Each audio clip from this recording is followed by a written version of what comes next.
All right, so hi everyone. Welcome to the Fireside chat for January. Now it's been some time since we had the last one. We had the last one in November, so we skipped January just because of the holidays, and then this is sort of the first one we're having for the year 2023. Now on here we have the amazing James McMillian, and we're going to be working through his product called Join myNexus, and really looking at the range of products he's got in there, and how they fit together and how they sort of help in raising entrepreneurial finance. Now with James' product, I'm quite fascinated by it because it sort of really aligns with my PhD research. So I was really quite excited to invite him on here and really just talk about how all those products, what different roles they play in the finance raising process, and just any other tips he has to share. So James, will give you the floor to introduce yourself, and then we start off with the chat. Yeah, sure. So, firstly, thanks for having me, Winifred. And what a great setup. I hope I live up to expectation. I guess the easiest way to introduce myself is perhaps a former suffering chartered accountant. I trained as an accountant straight out of university. And I think we'll probably cover how I got there separately. But essentially, that's been the grounding of my career. So I've done everything from kind of proper accountancy, if you like, so audit, corporate finance, mergers and acquisitions.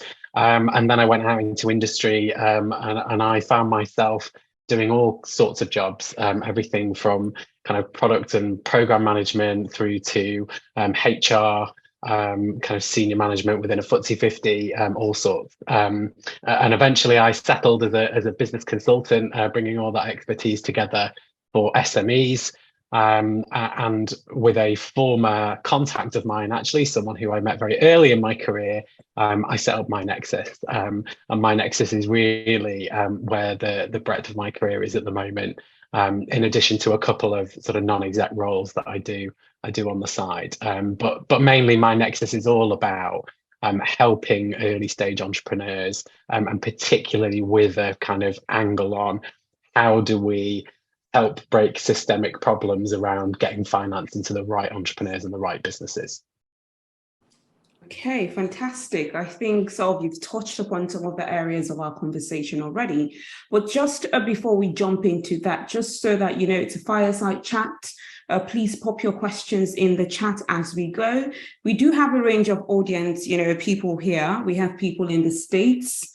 Not mainly, but we have some people from Washington State, and we have in the UK, and we do have people from Africa as well. So we do have a mix right here, which is really good. So James, I'm going to start off with my questions. And now, first of all, what I want to know is your background, growing up. What was growing up like? What mostly, were there any influences that sort of led you to the path that you are on? Any persons, or did you come from an entrepreneurial family? Just an overview, really.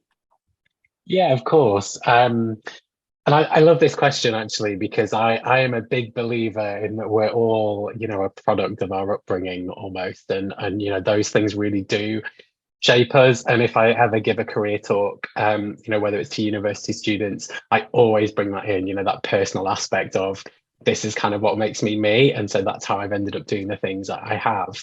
And I think, from a UK standard, I'm very white middle class. It's a very dull story in that sense.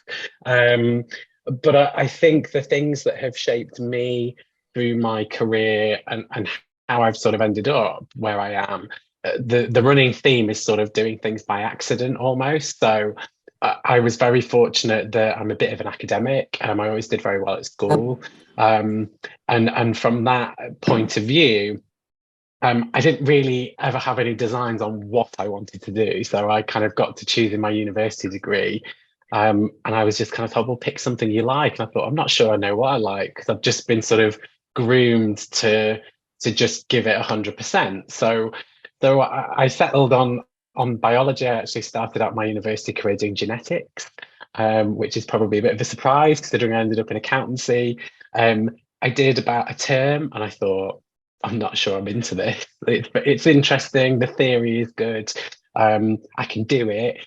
But actually, do I want to be a scientist? Do I really want to be doing all these lab reports and kind of this kind of technical side of being a scientist? And I thought, no, I'm not interested. And so I took a leave of absence and I got a job. And I ended up working for Louis Vuitton, largest fashion house in the world. Another sort of random event that happened through an introduction from someone who told me they were looking for staff. And I thought, I don't know, I just need something to do and pay the bills. And actually, very quickly, I found I was a problem solver. And every role that I fell into, I found something to fix. And from there, I sort of grew this skill set. And so I ended up going back to university and actually doing business studies. I'd not really appreciated that I'd grown up in a family business.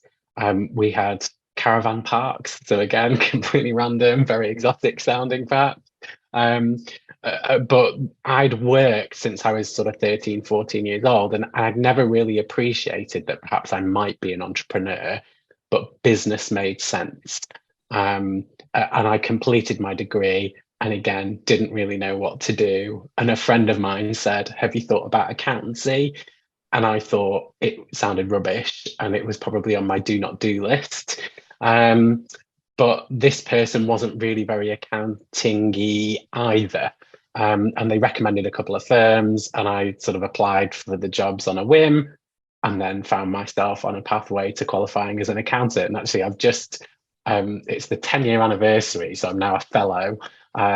So I'm starting to feel very old at the moment. But that's kind of what brought me into this world of business. And I was very adamant right from the get-go that I wasn't somebody that was going to just rest on my laurels and get the qualification. I was very open from the moment I got into that firm, and I said, look, I don't think I'm an accountant, so I'm really only here to train. And I think they were quite surprised that I sort of addressed that very quickly.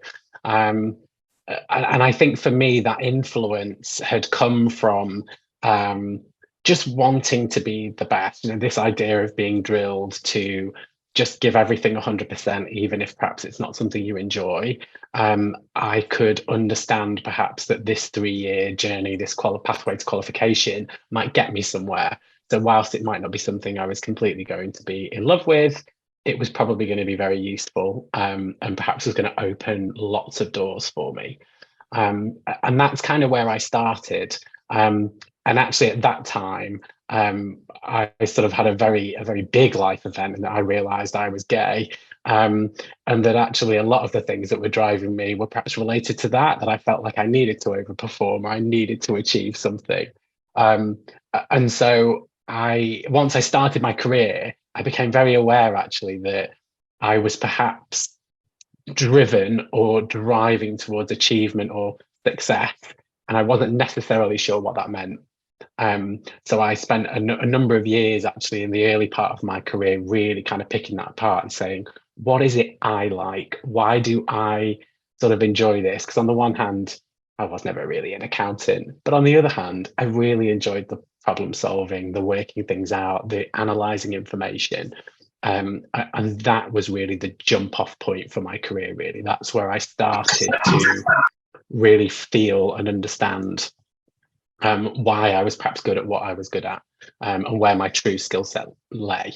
And that then just set me off on a course of making random decisions, but actually it was more about what opportunity comes to me and then where can I go from that.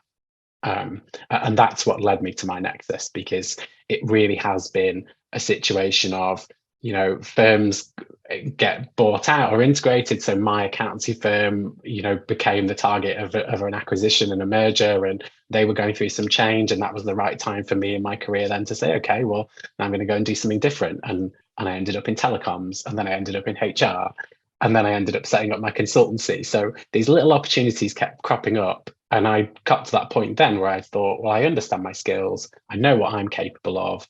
So it really is as simple as, do I want to do it or not? Or do I think I can do it? And that's sort of what led me to where I am. Okay, fantastic. Thank you. I think there's so many things to pick out from what you've said there, especially, because few people do think that, business, if you do well in school, you might not really do well in business. That kind of, there's this sort of, notion about, book smart people not really being good at, business. I think it's quite good that, you sort of highlighted that you're quite good at school and you're good in business. So it is possible. And I do know, because I'm an accountant as well, ACCA. So I do know it's a lot of work, having to train and the exams and all that. And, so after you've gone through all that stress and now you're about to be a fellow, which is a huge achievement. I'm just wondering what then, after you've decided now to switch and start your own business, did you feel like, after all the work you've put into the exams and the training and all that, you're sort of leaving a lot behind? No, I think fundamentally it's quite the opposite. I think it's about the acquisition of skills for me. And so what I acknowledged as I went through my career was that those skills are really important. So what the qualification gave me was this really broad grounding in everything from kind of strategy to kind of people and operations. And once I started to apply that in roles, I found that actually that kind of skill set was more interesting to them. So when I left accountancy, and by which point I was well into sort of corporate finance, mergers and acquisitions, due diligence, analysing other businesses, and looking at whether, combinations were a good idea. I went and got a job in industry at BT Group doing sort of internal consultancy. And it was a bit more about sort of process change. But actually, when I got to the interview, the bit they were really interested in was audit. They were sort of really intrigued by, well, what was the skill set and how did you analyze that data? And how would you know if something wasn't right? And what they were really interested in was, could I take that knowledge and apply it in a different space? Because they felt like that seemed to be the skill set they needed.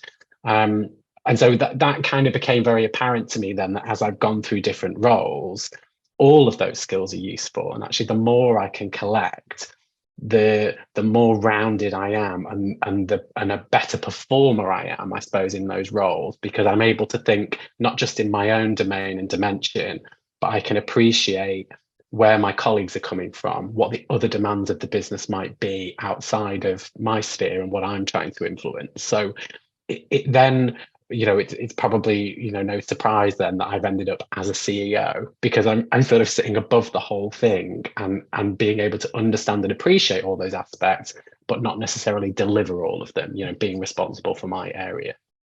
Yeah. And I think that's quite essential, because I think about my own professional journey as well. And I started off, with economics, then switched to accountancy. And then I think, the success I've found academically really has been grounded on the accountancy training, because like you said, it does really expose you to so much, operations, audits, tax and all these things that you begin to see that are quite relevant, very, very relevant in the world of business. And I think, that's quite interesting as well. Now, as Simon says, as a good problem solver, it puts you in a good position to be an entrepreneur. Yeah. So I think that again is a very, very essential skill that I think has also helped you. So, thank you, James, for really shedding light on that. And I think because a lot of young people might feel like, some of the skills that I've sort of accumulated over time, I've studied this, I want to switch, is it possible?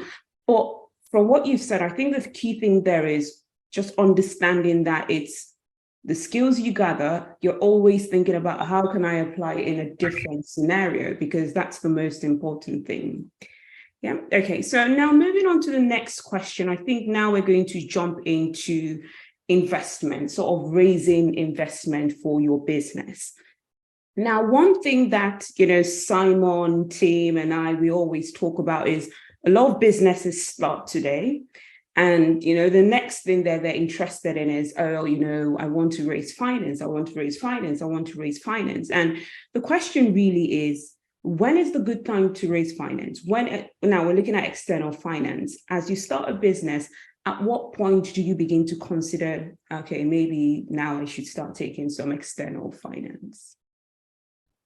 Yeah, so there's a kind of textbook answer to this, and then as often happens with me, I like to give what I call like the real world situation, which is like but what really happens. And I think the textbook answer would be ideally, you need to have really investigated your idea. You need to have looked at kind of, is it feasible? Is it viable? Who is this idea really for? What problem am I solving? All the things that I know Simon's going to be very excited that I'm hitting the button on around, when you say a business, entrepreneurs are often really great. They are subject matter experts at what they do, but that is dangerous in business sometimes because it can put you too close to the problem. So you think it's great. You will always believe your baby is beautiful. And it's very hard when someone tells you actually you've got an ugly baby and it's not going to do what it needs to do. So I think that good entrepreneurs, I guess, before you get to finance, is you have to have a really good understanding of what it is you are trying to achieve, but also with that business acumen angle. So you've got to have more than just, listen, I've got this great idea. It's got to be a bit more fully formed in terms of, I understand the market, I've got some data to support that. I think it's big enough to sustain whatever it is I think I want to create. And that is kind of the fundamental level, I guess, in terms of you need to have kind of validated your idea to some degree. The real world answer is it's obviously much more complicated than that.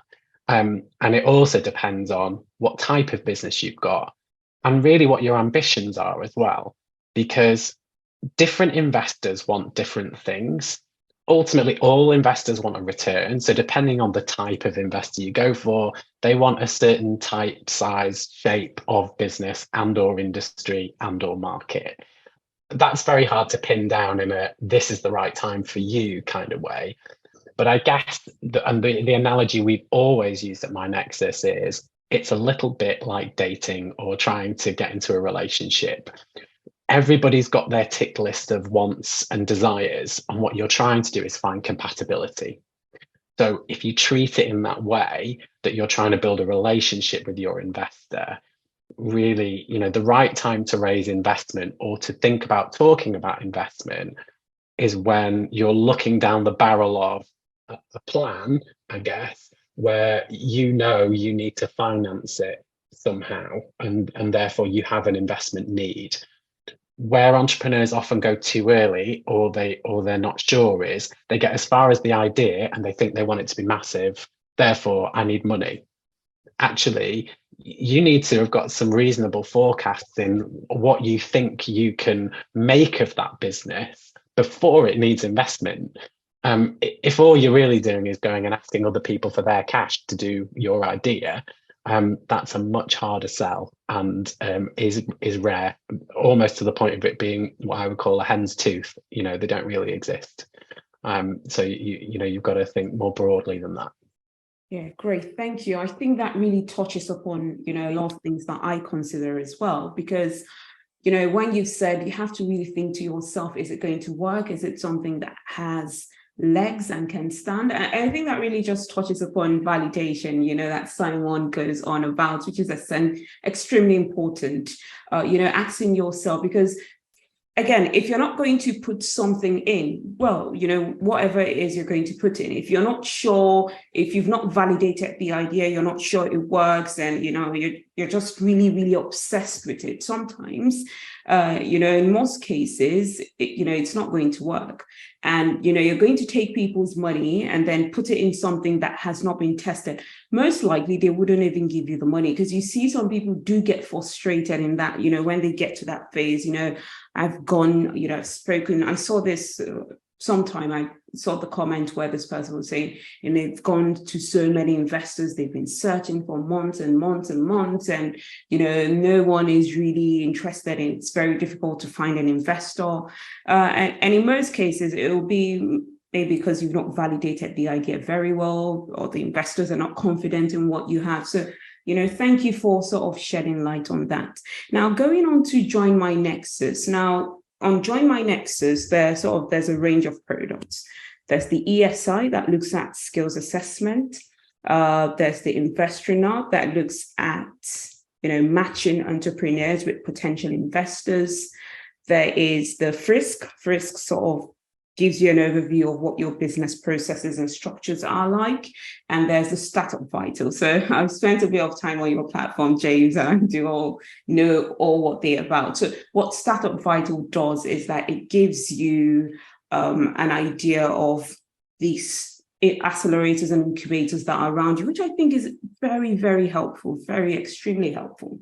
Now, relating this to my own PhD research, my research looked at the intellectual capital of entrepreneurial firms and how this helps them in assessing external finance. And when you look at the intellectual capital, there are three main components: the social capital, the human capital, and structural. And some way, I've been able to sort of match the products you offer to these various components. And that's what I want to talk about. So the first one is the social capital of firms, which I think you can build by, with the Investpreneur, which sort of links you to potential investors, and with Startup Vital. So I think my question now would be, when you and your co-founder and your team in general were putting these products together, what was in your mind?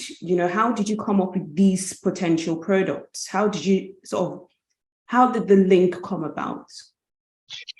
Yeah, so I mean, I could probably talk about that for an hour just on its own, so I'll try and keep it neat. So actually, the social capital was where the idea began. So my co-founder had experience running a sort of a private investment club. So 5 or 6 investors all putting their money into a pot, and they invested in a number of businesses, and every single one of them had some form of challenge. It had to remove a director, or they didn't understand their finances, or so they'd been through the pitch process. They'd seen all these great businesses. They'd signed the check, because some sales guy had given a great presentation, and then it all kind of fell apart after diligence, and they went, oh, actually, these aren't quite as good as we thought. And we started off saying, well, maybe what we need to do is match people to the right investor. So the hardest thing that you talked about at the beginning there was most people who are looking for investment are going, I'm speaking to people, but I can't really find the person I need. The person I'm speaking to, it doesn't want what I've got, but, vice versa. And that's, I guess, what we were talking about with the dating game. So what kind of Tinder and Match.com and all these kind of technological advancements have done for dating is they broadened your dating pool. You can meet more than just the person that you might bump into at the bus stop, or that person that happens to shop in the same place as you. So it's broadened those connections. And so our initial idea was, maybe what we need to do is broaden the connections, but with a way of filtering you to the right person. So, kind of if everyone could enter their sort of tick list criteria, then you can be matched to investors that then you can have a proper conversation with, because ideally you should already on some level want to have a discussion or share information. So that was kind of the principle behind where we began. What became apparent very quickly, and this is pre-pandemic when we started all this. So at the point at which we were ready to launch our investor matching platform, the pandemic happened and everyone stopped investing. So we said, okay, well, let's not worry about that too quickly. But the secondary and related problem was that once an investor then starts to analyze you, at the moment, the best way to do that is by pitching, and it's incredibly biased.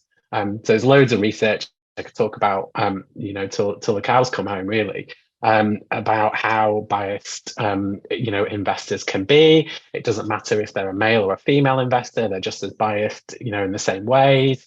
If you're a good-looking man, you might be 30% more likely to raise your money than if you're a woman. If you're an ugly woman, it doesn't make any difference to if you're a pretty woman. And all this research is out there. It exists. It's mind-boggling. And don't get me started on, race, sexuality, all these other aspects. So that pitch process doesn't really work too well. My co-founder already knew that. We'd started with that matching. Then we said, well, how do we help those investors screen the entrepreneurs better? And that's when ESI came about. So ESI is the Entrepreneur Skills Index. And that is based on a couple of psychometric tests. We created this game so you can run a business simulation. And through that data, we can actually tell what type of entrepreneur you are. So we're actually looking now at a personality level about saying, actually, what's your attitude to making risk-taking decisions, or how good are you at problem solving versus perhaps creating solutions or being opportunistic. So all of these little drivers shape what type of entrepreneur you are. And what we wanted to do was be able to give color to those investors to help say, actually, when you're looking at that pitch deck, almost these are the skills they've got. And so this is where you might see holes, or this is where you'd expect them to be strong. So that's how kind of ESI came about. The idea is to use it in the matching process. And that then led us on to, well, how do we assess other things? So here's Frisk. This is how you now assess the business itself and whether it's investment ready. So I've now got founders' personalities, but also I've got a real understanding of where are they up to on the detail. What's this kind of almost credit score of how mature my business is, so that then you can start to match risk appetite as well. So the investor suddenly has two different data points. One is about the people, one is about kind of that risk level of the business. So I can understand, well, even if it's early stage or late stage, there will be a difference between if I decide to set up a company tomorrow, I have a heck of a lot of experience to be able to do everything from financial modeling right through to HR. Some founders will only know their subject matter expert and they will have no idea how to run the rest of the business. So I can imagine I would probably be able to produce some collateral quite quickly to make me look investment ready, or to be investment ready, because I know what they need, versus someone that only understands their product. So we wanted to help differentiate between those two things, because in both of those examples, you could just be a person with an idea on a piece of paper, but they're not equally appreciated by investors. So we wanted to create that sort of ecosystem of all of that information in one place, and then kind of start up Vital, so that once you as an individual have done those assessments, you then know, well, where can I get help? So actually, this is my weak spot, where can I get support? So that's kind of the ecosystem of tools. We're still in parts of our own business journey, testing some of this, and some of it's at proof of concept stage, and some of it's much more established. So they're all at slightly different stages. Fantastic. It's quite fascinating. And so just like you said, I think that matching element is very, very important. It does save you a lot of time, saves you energy, rather than just going around to every single investor that you find out. I think, knowing, having an idea of what you're good at, and then using that data to match to someone that, probably would appreciate those skills and appreciate where your business is, it does really make things much more easier in that finance raising process. So I have a few questions from the audience. So Simon says, is myNexus an extension of your love of solving problems? Yeah, that's a good question, James. To just say yes. I think probably, and I think again, it's that thing that sometimes these things just emerge, and we, like many startups, I think lots of startups start as one idea, and then what very quickly happens is, as you interface with your market and your customers, you inform that idea.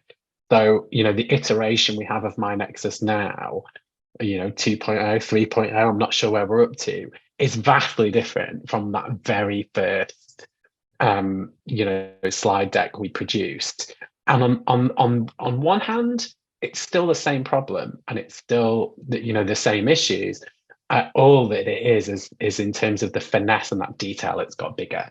So I think actually the healthy curiosity of, I want to know more and I want to fix things, I think it does help, if I'm honest. Okay, good. Good. Now, moving on, Tim has a question as well. So, James, what do you see as the major barriers to external finance? And then the next one, so 3 questions. So I'll ask you the first 2 because I think they're a bit related.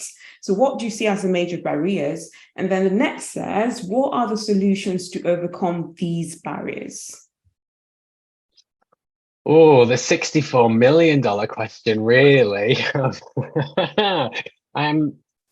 I think the major barrier to me, and obviously I'm biased, is the bias in the system. I think it is a systemic problem, and I think essentially, particularly in the UK, so let's talk about the UK first.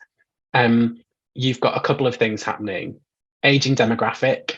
So lots of the kind of angel money, if you like, sits with an aging population. They're not investing as much anymore. They want to hold on to their capital. They're entering their twilight years. So they want to put less money at risk and they want to put it at lower risk. Then there's also a secondary element, which is there is new money emerging. They don't really identify as angels. So they look at kind of the old guard and they sort of think, well, I'm from a different generation. I'm not sure I understand how that works. And so there is money floating around, but it's in a different place and people don't know how to access it. I think that's the challenge. And then I think there's a cultural thing around the way we invest in the UK. So because of that risk profile and because of the way things have moved with investors, they do this thing now where they drip feed you money. So they might only want to give you 20 grand to start with. And then if you get along well with that, they might give you a bit more. That's kind of how angels seem to operate now, where it's smaller check sizes more frequently. So it's almost a continuous fundraise. If you go to someone like the States, that's quite a different attitude. They're much more used to throwing larger amounts of money at an earlier stage business quicker and helping it fail faster. So there's a kind of strange paradox with UK investment raising where we only want to give you a bit because we think we don't want to risk too much.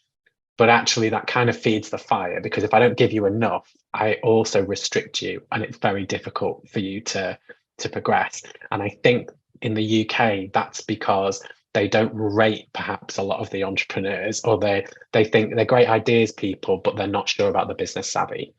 So it's a way to take lower risk.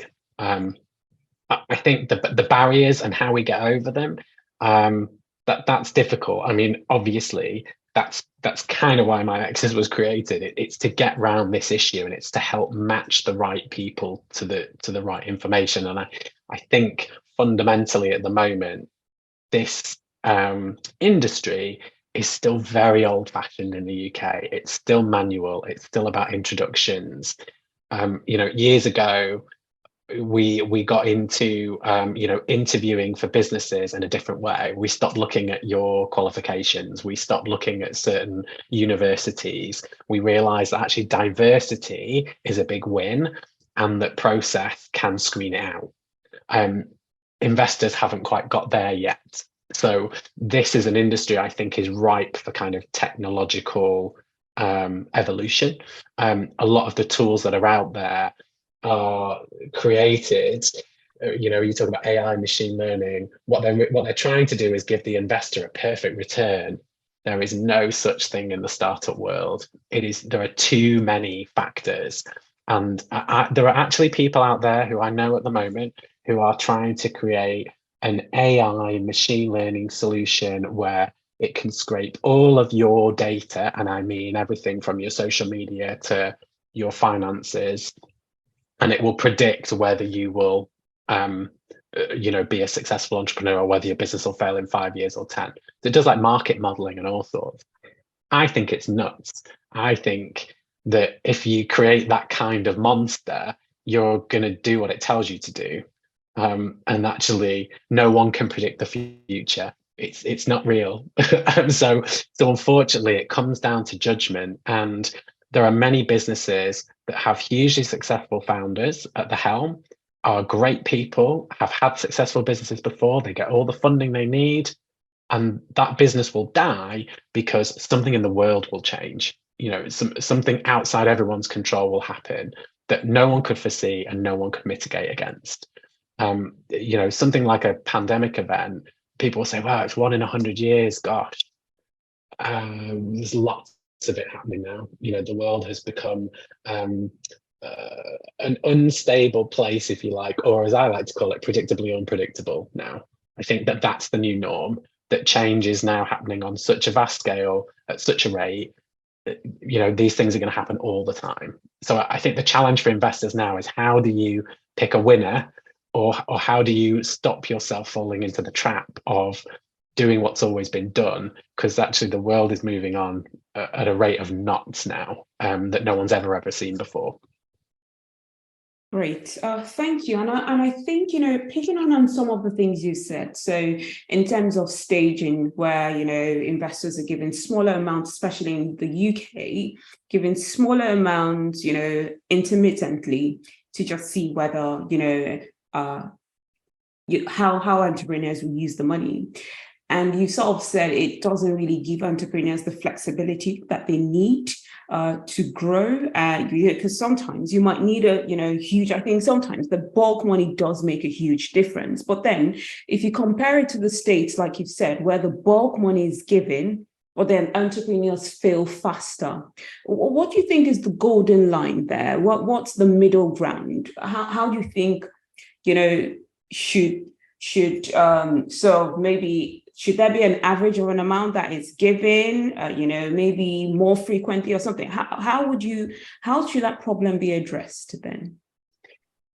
Yeah, that's a great question. And I think the challenge there is, by virtue of being entrepreneurs and being in this space, failure is actually a good thing. You need to fail, because failure is what helps you learn. And you can learn all the theory, you can learn from other people's mistakes, but sometimes you have to go and experience it for yourself in order for it to teach you something. And that's kind of the problem, because in order to learn entrepreneurship, so I speak to a lot of students who are studying entrepreneurialism, and they're like, "Great, I'm just going to set up a business and become an entrepreneur." And I think that's really cool. But actually, I only became an entrepreneur because I had a million jobs and I learned loads of stuff. And then I realized, it's almost like I woke up one day and realized I was an entrepreneur. It's almost like a mindset and a skill set that I collected. So I think that there's that challenge of, where do you draw the line? Is that in my eyes, I think you need a decent chunk of money, like I said, to get started. I don't know whether, let's say it's 100 grand for argument's sake. I think if you can't make 100 grand do something, you're probably, going wrong. The difficulty is really how you measure it. And ultimately, no matter how much money an investor is giving you, or what kind of business you are in, whatever they give you should fit against some specific objective. So when I raised my first round, it was to achieve X, Y, and Z in the business. Now, that might only be operational. It might be more strategic. It might be sales figures. It could be very specific. It could be about generating money or not. Or it could be building a factory. You're going to give me 100 grand and I'm going to build my facility to deliver whatever it is I'm going to do. If by the time you spend that 100 grand, you haven't delivered what you said you were going to, then the investor needs to understand why. What were the drivers of that? Is it you? Is it because you're no good, or the idea is no good? Or is it because something else happened, that we didn't foresee, or we've miscalculated, or whatever it is? So an investor often is looking to trust in you, that you've got the skills and capability. That's really what it comes down to with the money. And so I don't know that there's a magic number. But I think, unfortunately, it's a fact that when you combine risk taking and what is effectively gambling, because that's what they're doing, they're gambling in a portfolio of businesses and opportunities. So they're not just thinking about you; they're thinking about all the other things they're investing in. That there is going to be an element of influence in that, I suppose, unfortunately. But I think, there should almost be a kind of, let's say 100 grand is the figure, that if you can't do something with it, then you're scuppered. But I appreciate that some businesses are tech heavy, or it's about life sciences or something. I mean, if I'm designing a rocket to go on the moon, I need billions of funding. And that's from an idea on a piece of paper, and yeah, well validated, of course, at that stage. But you're not talking small beer there. Yeah, good. I was going to sort of pop that in as well to say, sometimes, these things are industry specific. I think Tim has a question, but before we carry on with our conversation, James, just so that everyone knows that we do have giveaways. So we do give out two £30 Amazon vouchers to people outside the United States. So those in the UK, Europe, and other parts of the world, because for those in the US, we do have sort of a bag of goodies from fully charged allergy-friendly snacks to give out. So please, if you could just pop in the chat, if you're based in the US, if you could just type your name in the chat so that we know how to sort of group people when we do the giveaways, that'll be extremely helpful. All right, so James, we're going to carry on now. One more question from Tim. Do you have a case study of join myNexus firm to share? I should do. It's the short answer. This is what shows you like entrepreneurs, and we're like, oh, I don't have a fully formed one yet. The website, to be honest, is here. Is the best place to go to kind of see the kind of capture of all of it. And obviously I can wax lyrical about the specifics. But at the moment, we're still at an early stage, as I said. We're very much pushing out kind of the ESI and the Frisk assessments into entrepreneurial spaces, mainly around universities, education, and also accelerators, the places where entrepreneurs are learning, as a way to help them sort of measure and identify their own capabilities and get some help at this stage. The investment matching and the wider helping ecosystem is something that we're working on right now. Right, great. I think Simon had a comment to share. So I just said, Simon says, I'm always concerned about entrepreneurs pitching to investors who don't fall into their customer segment. It's really hard for the investor to understand how important the problem the entrepreneur is solving. And I sort of think, your investorpreneur, I hope I'm pronouncing it well, sort of solves that problem in a sense, because, it helps. By the time you sort of know what you're good at or what your business is about, you're able to look at the profile of potential investors. You're able to see whether this person would be a good match for you or not. I don't know if you have any comments on that, James. Yeah, no, I do think that's important, and that is the challenge in pitching. One of the entrepreneur's biggest challenges is you go and pitch, and if you pitch to 100 people, 50 will say your idea is brilliant and 50 will say it's rubbish. That's reality. It really is 50-50. Done it myself. And you read lots of stuff where people say, oh, this unicorn, they pitched to 120 investors and they just needed one. It's true. It's like they will have had 119 no's before they got that one investor. But the challenge is, not having that scattergun approach, I guess. So I think, my advice always when you're looking for investors is just like you would your customers, come up with a profile, come up with what does that individual like, do, think about, spend their time. You need to really have this idea in your head of what does an ideal investor look like to you, because it isn't just someone with a checkbook. 9 times out of 10 entrepreneurs are looking for that investor to add a little bit more. So usually it's an industry connection or customer knowledge or sector specialism, whatever it might be. So actually having a good idea about that can help you then almost evaluate whether feedback you're getting during pitches is useful. Because sometimes I've got feedback and I've thought, you really don't understand the industry or the sector, and actually this was an error. I should not have pitched to you. So I think Simon's absolutely right. It's not worth your while pitching to someone that is ignorant, I guess, of what it is you're doing. And investors inherently like to operate usually in their own area. They don't tend to step outside it. If they've got a particular expertise, they stick to what they know. because it's too difficult to understand other propositions that they can't evaluate them.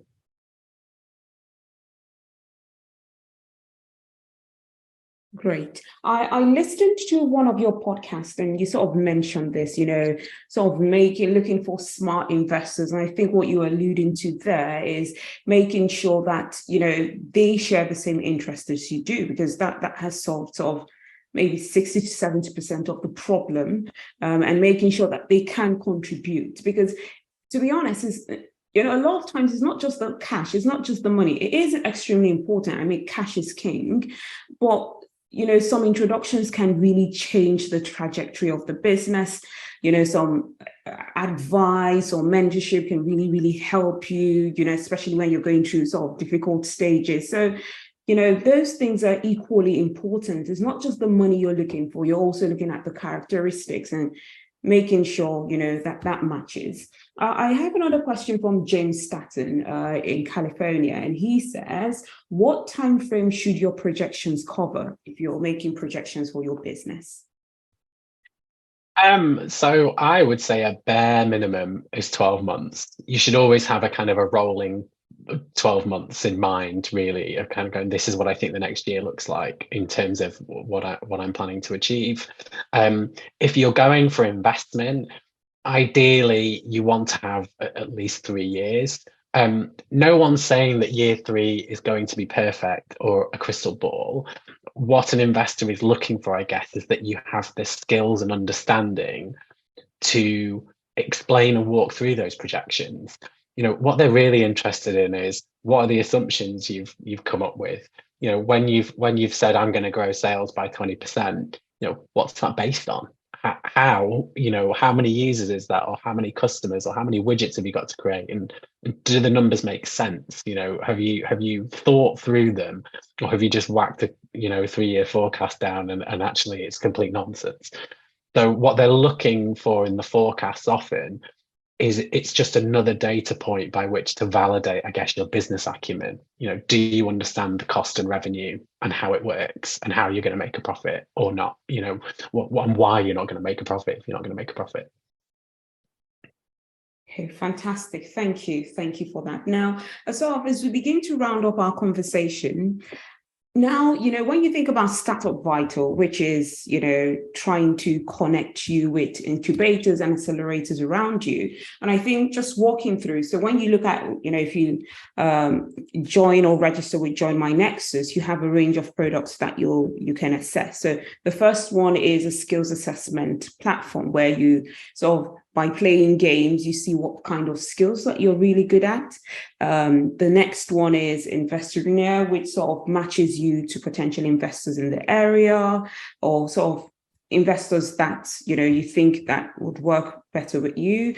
The third one sort of is sort of assessing the level of risk that your business is taking. How risky is it? How, just gives you an overall picture. Because I did the assessment today, which I found it did take a bit of time, but it was very, very thorough. Looked at the founding team, looked at the money you've raised, looked at your traction and all that stuff. And I think is what doing, so that you see how well, how ready your business is. And then the fourth one is the Startup Vital, which I'm about to ask a question about, matching you or informing you about potential incubators and accelerators around. But now, why did you people see the need, you and your co-founder, sorry, not you people, you and your co-founder, why did you see the need to add Startup Vital to your range of products?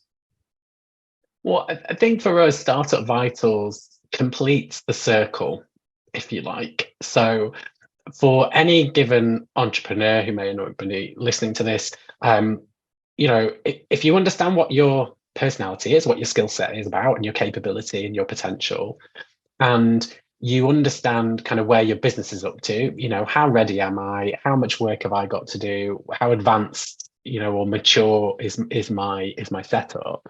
The natural next thing is, okay, great. Well, I know all that. What do I do now? How do I make steps forward?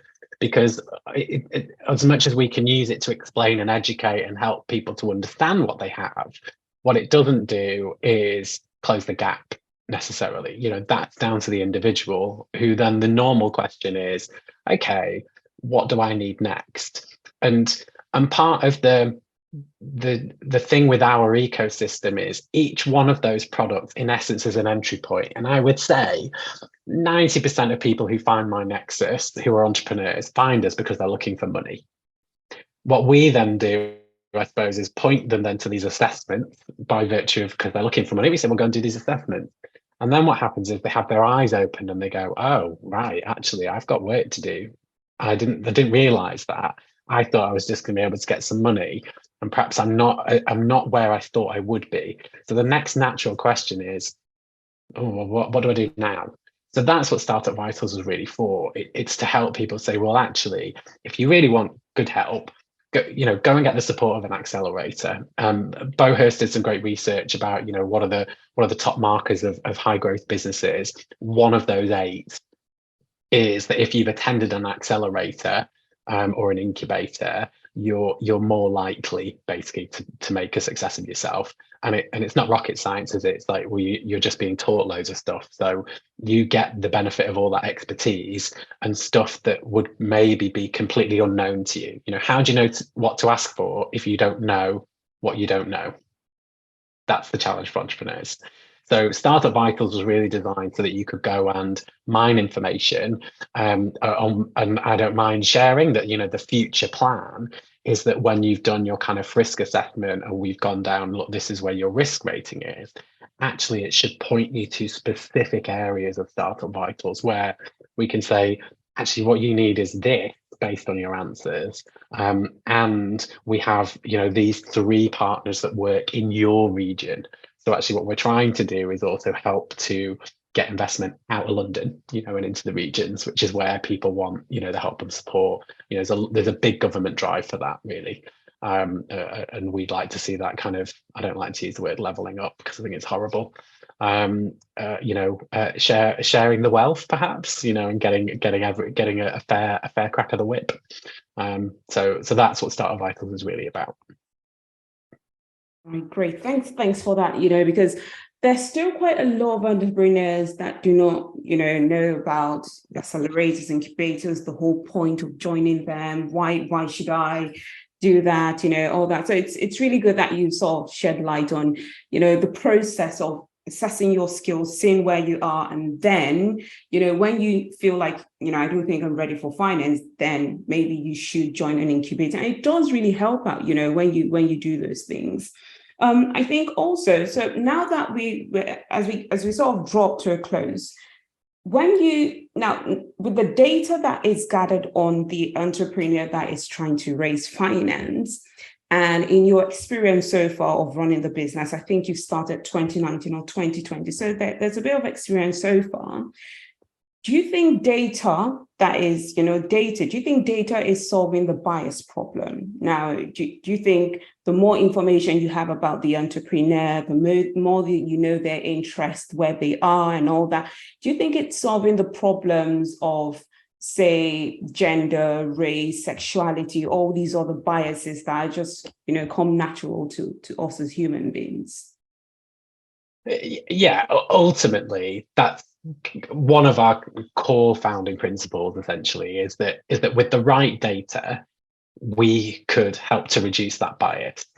And this is where we're drawing on that inference, I suppose, of, say almost like internet dating and the way recruitment has improved over the years, and how we've dropped, certain processes to help ensure that, we don't screen people out just because we tend to align to people that look and sound and feel like us, because that's a natural human thing. Unfortunately, that's we all do it in lots of aspects of our life, whether it's clumsy use of language or the way in which we approach a situation. We're a product of that. We can't it's very difficult to undo it. So this is why I say sort of, I don't believe in this AI machine learning. You don't have to look very far to see examples of things like, when they created the first face recognition software, they trained it on white faces. It couldn't recognize Black people.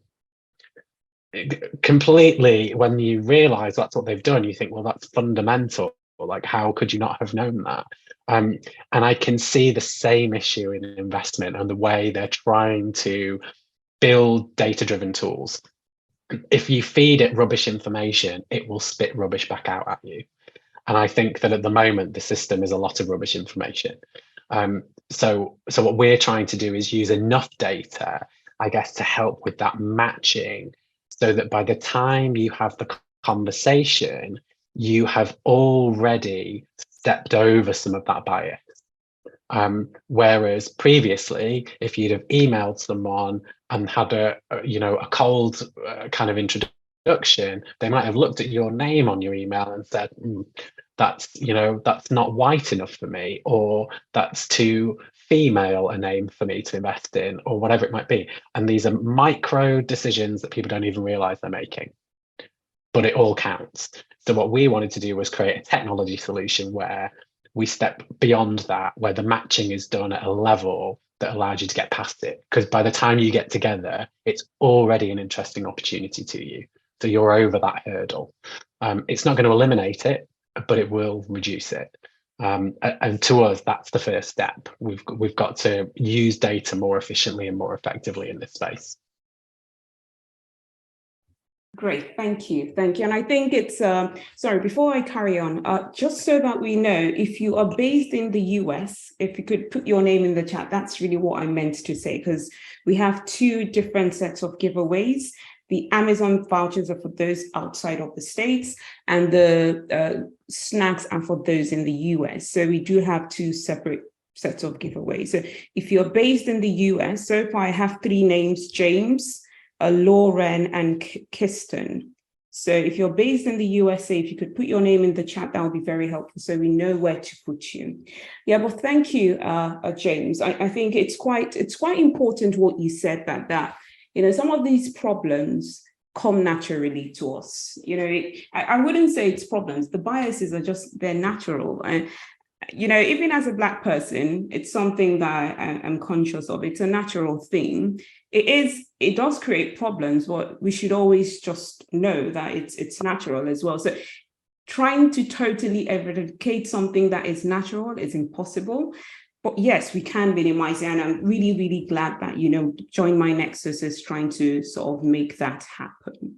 All right, so I'm going to quickly share my screen, James, and we're going to quickly do our giveaways because of time. I'll do it myself because the lovely lady that usually helps is not available today, so I'll do it myself. I'm going to, bear with me while I get it on. So we're going to spin for the Amazon voucher. Let's make this bigger. Going to spin for the Amazon voucher. So we give out two £30 Amazon vouchers. So we're going to do the spin. Okay.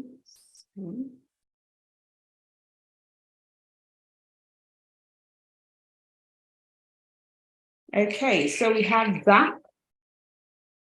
So Zach, if you could please put your email in the chat, that'll be very helpful so that we know to, send you the Amazon voucher right away. So the next one.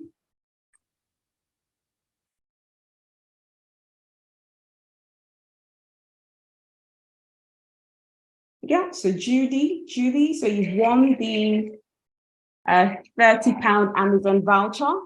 If you could please put your email in the chat, that would be very helpful, and I'll get to you straight away once we're done with the fireside chat. Now we're going to switch. Okay. Right, so we're going to spin for the American side. Okay, we've spinned already. So Tracy, so that's you. Tracy, what you've won is $46 worth of snacks from Fully Charged, allergy-friendly snacks. It's a sort of a healthy snack kind of thing. So if you send your email, put your email in the chat, we'll reach out to you, and Tim, the director of the William Factory Small Business Incubator based in Tacoma, will send it out to you as soon as possible. So James, we're back to you. And do you have any final words for us before we go? So I spotted that James had asked one extra little question in the chat about dreams, goals, vision, and mission, and how important they are. I think actually it's a really nice way to round out, because I think when you talk about investment, you can get really into the nitty gritty of how difficult things are and how it's not fun and there's all this work to do. Actually, I think that bit about kind of what your vision is and having it kind of well defined in terms of the mission of the company and your kind of values, it's vital. I think it's so important, because ultimately the investor is buying into you. And actually, even if you're not taking investment, if you're not passionate about what you're doing, if you take your everyday struggles into your business and you go, I don't know, it might be this, it might be that, I'm thinking this, I'm thinking that, immediately, it doesn't matter whether you're a customer, a supplier, a backer, a partner, they're going to look at you and think, I don't know, do I want to do business with this person? Like, how excited are they? And I think that true passion is really where entrepreneurs shine the brightest. Your big challenge is making sure you can capture that in your elevator pitch or your quick, whatever it might be. So take that passion and harness it. That would be kind of my advice. Whether you're looking for investment or not, I've raised investment on a piece of paper, and the thing that sells it, the passion. That's why you get the money in the end.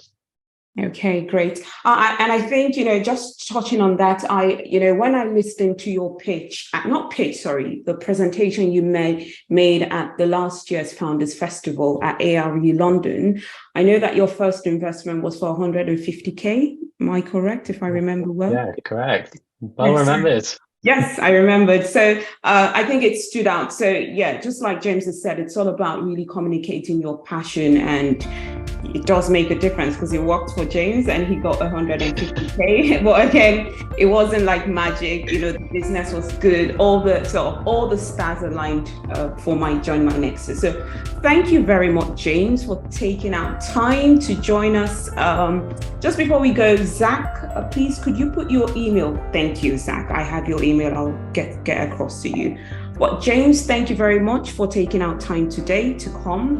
We're going to this is recorded, so it's going to be edited and sent out to you and sent out to everyone that has joined. But really, I think, because my research is in entrepreneurial finance, and I think with your products, really hits the nails, because I've come to find out that raising finance is more of an art than a science. There's so many other things that come to play. So you guys are doing such great work, and I wish you all the very best, and we'll be in touch, James. Thank you. Thank you for having me. Okay, then. Bye. So bye, everyone. We'll see you at the next Fireside Chats. Thanks, Winifred. Okay, thank you, James.